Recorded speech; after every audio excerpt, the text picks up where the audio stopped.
Patuloy ang pagbaba ng tiwala ng publiko sa mga institusyon ng pamahalaan dahil sa nagpapatuloy na mismanagement ng pondo ng taong bayan ayon sa ilang pag-aaral.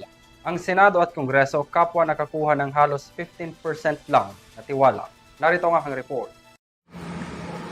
Dahil sa patuloy na paghahangad ng publiko sa accountability at transparency kaugnay sa bilyong-bilyong pisong flood control projects, bumagsak ang tiwala sa ilang ahensya ng gobyerno, kabilang na ang House of Representatives at Senate. Base sa pinakalatest na survey na inilabas ng pahayag Publicus Asia Inc., may bahid pa rin ang kredibilidad ng mga institusyon ng pamahalaan kung saan nakakuha ang Senado ng 25% approval at 14% trust rating.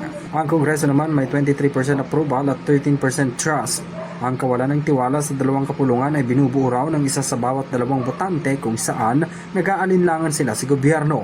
Ang Department of Public Works and Highways lowest ratings pa rin na may 20% approval and 13% trust.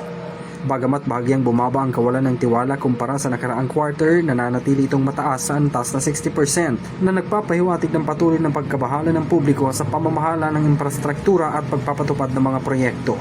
Bagsak rin ang Department of Finance na nakakuha ng 25%, Department of Budget and Management na 25% approval at 17%. Lumalabas rin sa 4 na 10 botante ang nagpahayag ng kawalan ng tiwala dahil sa mga mismanagement sa pondo ng infrastructure.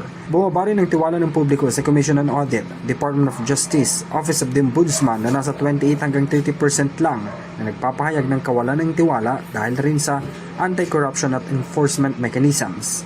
Sa kabuuan ng resulta ay sumasalamin raw sa mababang tiwala sa mga institusyon na may kinalaman sa legislation, budgeting, implementation na nangangailangan ng transparency at accountability para muling maibalik ang tiwala ng publiko. Para sa Euro TV News, ako si Henry V. Nicolas, sumasaludo sa bawat Pilipino.